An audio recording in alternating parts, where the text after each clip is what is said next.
అల్-ఖస్సమ్ brigades ఎవరైతే హమాస్కి సంబంధించినటువంటి తీవ్రవాద ముఠా ఉందో అది మళ్ళీ వెనక్కి వచ్చింది.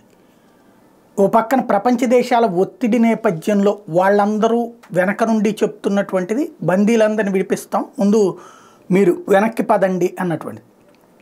ఇజ్రాయెల్ ఆ విషయాన్ని అధికారికంగా చెప్పకపోయినా తన సైన్యాన్ని క్రమంగా ఉపసంహరింప చేస్తున్నటువంటిది అందులో ఒకటి. లెబనాన్ మీద దాడికా లేకపోతే వీళ్ళ ఒత్తిడి మేరక అన్నటువంటిది పక్కన పెడితే వెనక్కి వెళ్తున్న మాట వాస్తవం.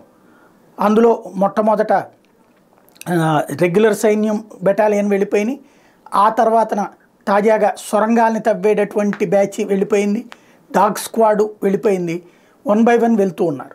వాళ్ళు వెళ్ళడం ప్రారంభించగానే ఉత్తర గాజా నుంచి ఇంతకుముందు ఖాళీ చేసి వాళ్ళందరినీ దక్షిణ గాజా పంపించేశారు కదా. అప్పుడు హమాస్ తీవ్రవాదులు కూడా పారిపోయారు కదా. ఇప్పుడు మళ్ళీ ఉత్తర గాజాకు వచ్చి హమాస్ బ్యాచ్ చేరిపోతున్నారు. ఎవరైతే అల్-ఖస్సమ్ బ్రిగేడ్స్కి సంబంధించిన యాక్టివిటీ ప్రారంభమవుతుంది. దీంతో మళ్ళీ వ్యవహారం మొదటికి వస్తుంది.